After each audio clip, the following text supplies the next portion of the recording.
title is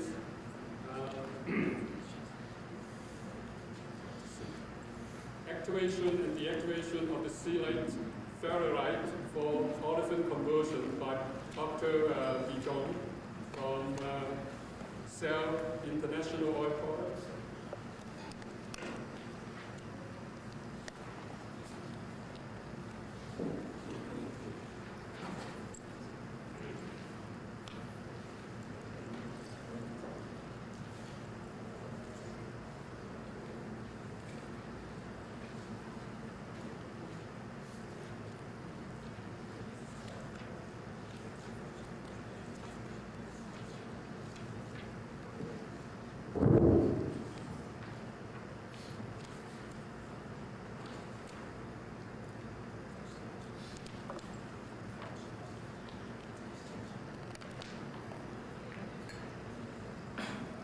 Ladies and gentlemen, it's a pleasure to talk about activation and deactivation of the zeolite ferrierite for the conversion of olefins.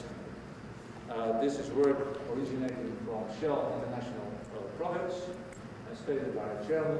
My co-authors are Ming Moyer, involved in the catalysis investigations, John Hughes, involved in the electron microscopy, and Paul Larsen was working on 13 carbon labeling experiments.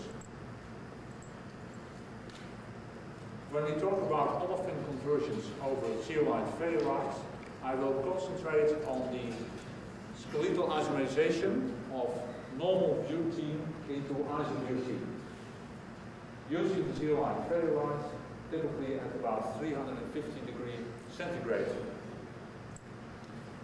This work has started in the late 80s, early 90s, and the Shell published a patent in 1992 where we claimed the use of this zeolite for this specific conversion. The reason being, of course, that a lot of people wanted more of the isobutylene as one of the components together with methanol to make MTBE, which became a popular gasoline blending component in the 80s and 90s. A lot of academic work was also initiated in those days, and the main conclusions of that work that has been done over the last, let's say, 5 years are summarized on this slide. It turned out that the shape selectivity characteristic for ferrierite plays an important role. That is to say that from several work it appeared that 10-membered ring zeolites, as we heard this morning in the introductory sessions, 10-membered ring zeolites are crucial in order to get a good selectivity, but within the class of 10-membered ring zeolites, we need the smallest pore diameters possible, as apparent from a couple of studies. Ferrierite, by the way, does not adhere to that conclusion, but I will come back later to that. The other characteristics of the ferrierite itself is that a high silicon to aluminium ratio, the absence of extra framework aluminium, and a high crystallinity are key in order to have a good performance of the zeolite ferrierite. However, I would like to focus on the last item, and that is that apparently when deposits are being formed during the use of this catalyst, so during the conversion of normal butene into isobutene, the carbonaceous deposits formed have a beneficial impact on notably the selectivity towards isobutene. And I'm going to dwell on that. What is the background of that beneficial role of the carbonaceous deposits? So, in fact, we will not so much deal with the conventional catalyst deactivation, no, rather it's a form of activation, or perhaps even better stated, a selectivation of the catalyst. Well, first of all, very briefly about the mechanism of this isomerization, and I quote here from the 1995 paper of Professor Guinet in Chemical Communications. He wrote a catalytic cycle starting from normal butene and ending up with isobutene. And basically what he proposed, that there is a coupling between, let's say, a archetype of a carbonaceous deposit, so this in this case is a tertiary carbenium ion present on the inside the zeolite pores. The normal butene couples to this tertiary carbon, and we get this complex where the isobutene fragment can still be recognized here. Now I only need a very facile metal shift to move from this secondary carbenium ion into the tertiary carbenium ion, and then I can have a big beta scission of this bond, and I get an isobutene and get the coke deposit freed up again for the next cycle. This was proposed by Professor Binet. I think in essence what I'm going to say will support this proposal, and I think it's a very interesting example that the coke, in fact, is the catalytic site. What I'm going to talk about is based on this experimental work. We will talk about catalytic experiments, adsorption, desorption studies of 1-butene. I will talk about determination of the amount of aromatic coke on the catalyst. I will use XPS and electron microscopy to establish the position, the location of the coke, and I will use 13 carbon labeling experiments to say more about the mechanism of the isomerization. What has been observed now for quite a number of times is this characteristic behavior of ferrierite, not only by work at Shell, but also others have observed this. That is to say that when you go for time on stream, and please note, 0 to 200 hours, not minutes, as we see in many studies. No, we're talking about 1200 hours. And what happens with this catalyst is that we see an overall rapid deactivation of the normal butene conversion, and we define conversion here as both the isomerization, but also making products other than C4 olefins, so that the C2, C3 gases, C5 plus oligomers. And the majority of the byproducts are given in yellow, which are indeed C5 plus oligomers, mainly C8 dimers, by the way. But what we see, and that's very happy of course, when you do this in an industrial laboratory, we're very happy to see that the desired product does not give any sign of deactivations. On the contrary, we see an increase of the yield and of course also even more dramatically of the selectivity to isobutene.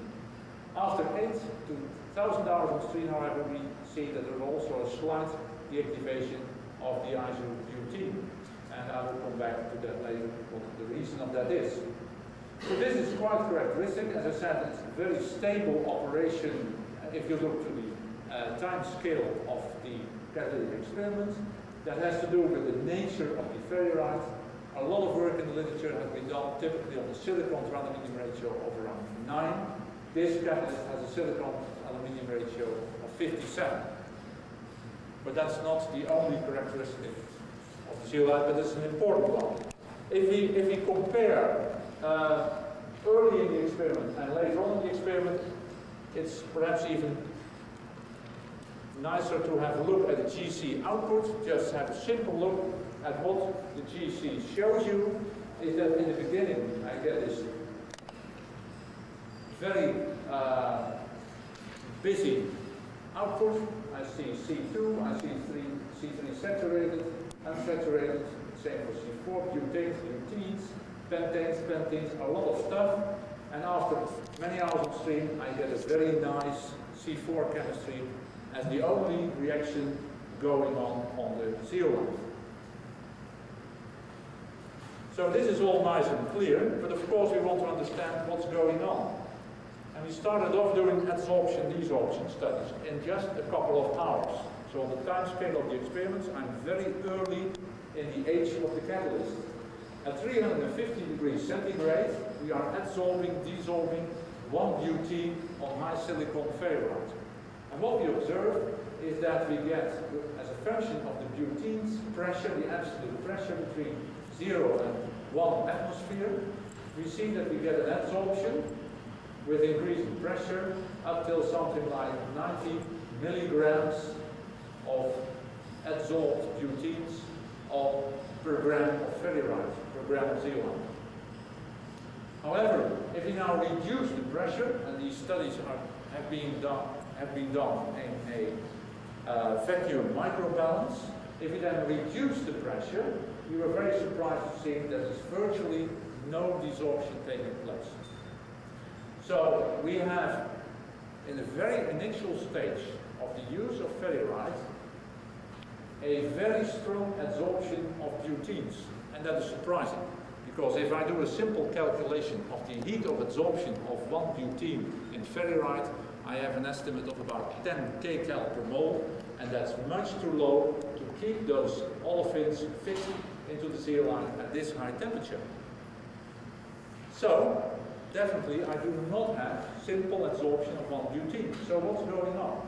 Well, because we have now such a nice measure of the amount of adsorbed material, and this is about 90, 92, 93 milligram of butene per gram of ferrierite, I can do a simple calculation.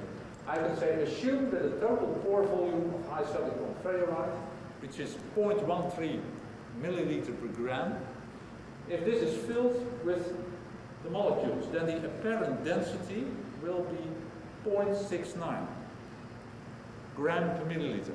That's a simple calculation, 0.69. Now, the fun is that the density of methyl heptenes, so branched octenes, happens to be 0.71, which is very close indeed. So the simple interpretation is that I've got oligomers inside the pores, and they totally fill up the porous system of ferrierite, straight away from the beginning. Well, this over 90 milligrams per gram of ferrierite translates into 8 weight% of carbonaceous deposits. Please remember the 8 weight% when we are going to the next slide. Because this is oligomers of butenes. In other words, I'm dealing with aliphatic carbonaceous deposits. And we did an effort to establish the amount of aromatic carbonaceous deposits. The aromatic carbon content, so carbon only, has been assessed by using a combustion technique where we first pyrolyze the carbonaceous deposits at elevated temperatures so that all the aliphatic parts are cracked off, and what is remaining is the aromatic carbon. We have established that as a function of time on stream of the catalyst at 350 degrees centigrade, and what I observe is that the buildup of aromatic carbon is much lower than what we have seen in the previous slide. In the previous slide, which the experiment was done in a couple of hours, and we found 8% of deposits. Now I need about 300 hours to get similar amounts of aromatic carbon. So apparently the buildup of aromatic carbon is much lower than the buildup of aliphatic carbon. But still remember that straight away from the beginning, the total pore volume is filled with deposits. Well, so much about the amount and the chemical nature of the deposits. Now I'm going to talk about the location of the carbonaceous deposits. And I use 2 techniques to this end. One is quantitative XPS. And I'm happy that Jacob Holland is in the audience. He was one of the pioneers of quantitative XPS together with Bas Kerkel. And later on, at Shell Laboratories, Herman Kuipers developed this further. But this is, in fact, this model is a little bit more simple than the ones I'm referring to. It's based on the work of Sexton, published in Journal of Analysis a couple of years ago. And he assumed that there are 2 modes of adsorption. One is channel filling, where really we have all the carbonaceous deposit inside. The other one is surface coating, where he assumes that the carbonaceous deposits are at the exterior of the crystallites. We measure the carbon to silicon intensity ratio of XPS, assessed by XPS. And XPS is a surface-sensitive technique, so I establish the elemental composition of, let's say, the first 2 to 3 nanometers of the solid. And I have plotted that here as a function of the aromatic carbon, assessed from the combustion technique I mentioned, and we see that we compare model and experiment. The yellow dots are the experimental data, dotted lines the theory. And you see the fit is not very nice, but we see that there are two regimes, one with a low slope and one with a very high slope. So I think in principle we have supported first channel filling occurs, and above this famous 8 weight %, surface coating starts to occur. And then I'm going to show you I'm really in trouble when this is going on. And here I can still live with decarbonation of deposits. In fact, they help me to get selective conversion to isobutene. Well, what can we say about the fact that we have quite some deviation from the model? The reason for that is in fact quite simple. The aromatic carbon is only part of the total carbon in the zeolite. You remember right from the beginning we had already 8% of total carbon, but most of it was aliphatic. This XPS has been done on the total carbon, so not after pyrolysis. So in fact the theoretical line should shift to the left, and I think in principle could give a very good fit. But that is not the most important item, because it's always more helpful, rather than doing more extensive modeling, I think, to take another technique to check your assumptions. And what we assessed was using high resolution transmission electron microscopy. We assessed the nature of the deposits using high resolution microscopy of the coke ferrierite crystals. This sample contains 9.1 weight % of aromatic carbon. It has been obtained after 1200 hours on stream, so there's really a lot of carbon above the 8 weight % that was initially adsorbed. And what we observed consistently is that the ferrierite crystals, which you can see here, this is a ferrierite crystal in this orientation, and you can see the lattice fringes if you read it from the paper in the book. The lattice fringes are there. This is the crystal, typically 250 nanometer is the largest dimension. The smallest dimension is about 20 nanometers. But what we see consistently is an amorphous layer around the crystal, both here at the bottom and at the top. So apparently we have really growth of amorphous carbon, and at higher resolutions you can see it here under another orientation. But I will show you another one which gives it at higher resolution the same. By the way, we should always be very careful to interpret this kind of pictures, because you might get the impression, or a warm feeling, you might say, that you're looking into the channels of the ferrierite. That's not the case. It is simply the diffraction pattern of the closed plane of ferrierite, so it's not accessible at all in this direction. But here you see the layer of amorphous carbon very consistently around the crystal. So apparently, both from XPS and electron microscopy, we are sure now that at carbon levels above 8 weight % we get this growth of carbon at the exterior of the crystal. And that was also mentioned this morning by Professor Binet, that apparently this carbon is first formed inside the pores, at a certain stage starts to overflow to the surface of the crystals.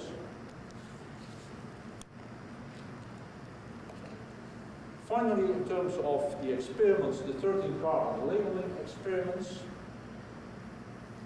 Miriaud from Villeurbanne has published preliminary data on this. We did it more extensively and more elaborated the data further, so I'll show you this. That is, we use a helium carrier gas and inject a pulse of 13 carbon labeled 1-butene. We have the ferrierite catalyst, a very small sample now, about 20 milligrams at 350 degrees centigrade, and we get a pulse of products, separate them on the GC column, and every component is analyzed with the mass spectrometer. It's very essential that when we are going to look to the label distribution of the product molecules to correct for the fragmentation pattern of all those molecules, and so we did.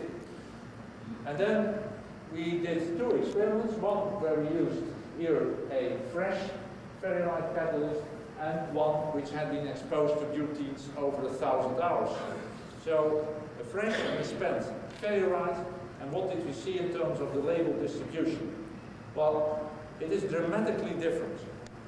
It is dramatically different. And by the way, this label distribution has been obtained by correcting for the fragmentation pattern of the molecules.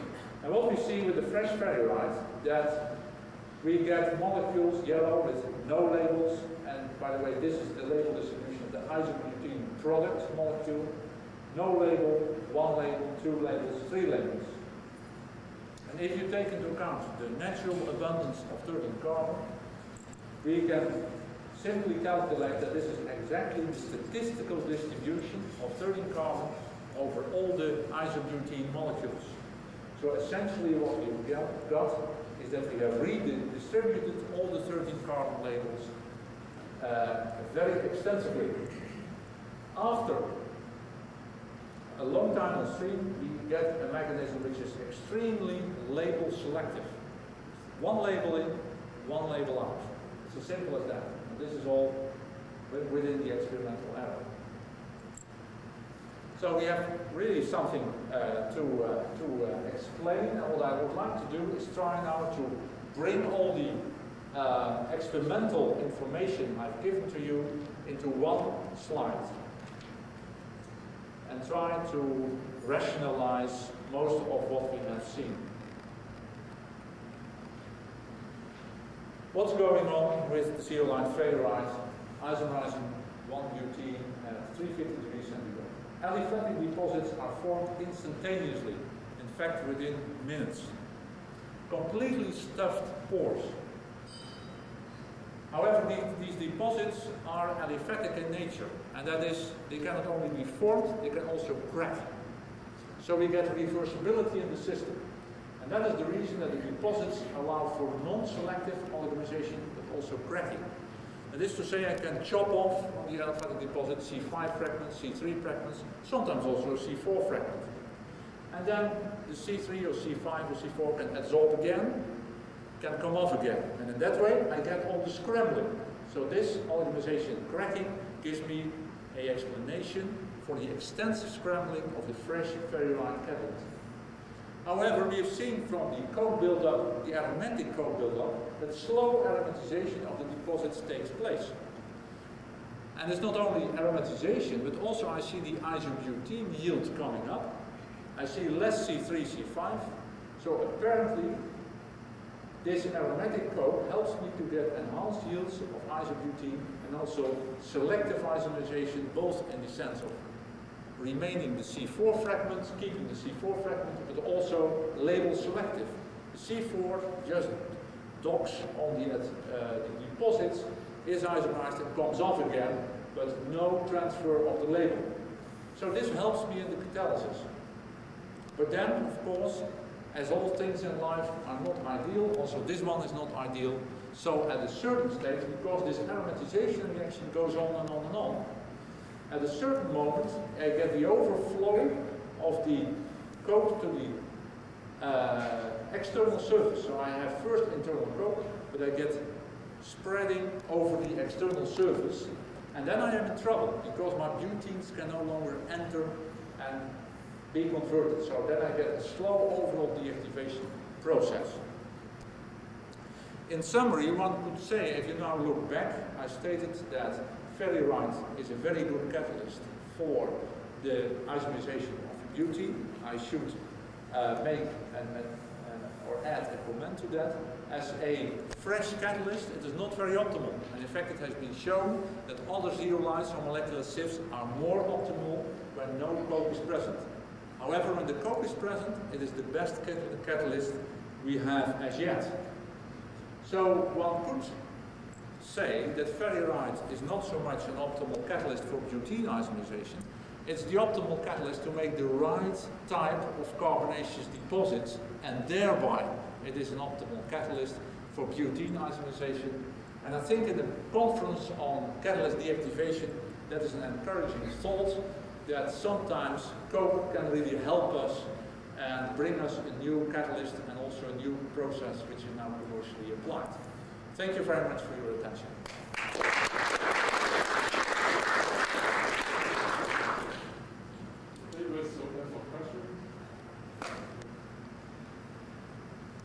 It's a very nice picture. Jacob Lent from the University of Delft. Very nice picture.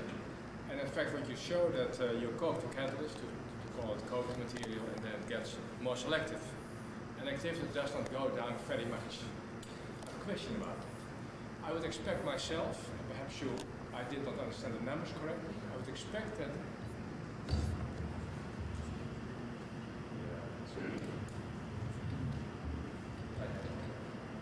So, I come back to the numbers. I would expect that when you would coat the catalyst, you need, of course, the right active sites, as you described it.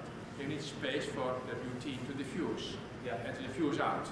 So I would expect just that somewhere in, let's say, 40% filling would be optimal to give an impression. Yeah. 50. And what number do you have? You're not quoting 100%. I think that the aliphatic deposits are immobile when there is no butene outside of the pores. So when we have the adsorption-desorption experiment, you see in vacuum, the deposits do not dissolve. But I think when butene pressure is there, they can exchange. And in fact, the labeling experiments definitely show there is a lot of exchange. So there is involvement, I think, of a considerable amount of the pore volume. I cannot say how much. And also when we build up the aromatic carbon, which is probably the fixed carbon, even with butene present, it cannot be, let's say, cracked and is not reversible. But then we see that it's rather slow. So it took quite some time to build up something like 6% of carbon. So then still 20% of the pore volume is involved. So my guess would be that initially something like 50% is involved, and it slows down to 10% at the end, and then we get the overflowing phenomena, and then even entering the pores becomes a problem. It's really big. Still the numbers are at the high side, but again I would expect 50% with about yes, but 80, but still yes, it's a very nice picture of course. It's the only problem is as long as we have much accessibility, we get a lot of byproducts because it makes C8 and they can also diffuse. Some of them can diffuse out. Okay, it's a nice quantitative picture. Thank you. Yes. The mic is there. Professor Guinet from the University of Poitiers. Obviously, I quite agree with most of conclusions of very nice work. However, I would like to specify that my feeling is it's possible to catalyze butene isomerization not only on the carbonaceous, on the oligomeric species, which are from the beginning inside the pores, but also on the aromatic species, which are finally formed. Yes. We have proposed at the beginning a mechanism with tertiary carbenium ion, and after that a mechanism with basylic carbenium ions, because we have analyzed the coke formed inside the pores. But now my feeling is that you can have both which participate in the formation, in the isomerization, in the selective isomerization of butene. Yeah, I fully agree. Yeah. The only problem with the aromatic coke is that at a certain stage it overflows the surface. Sure. Yeah.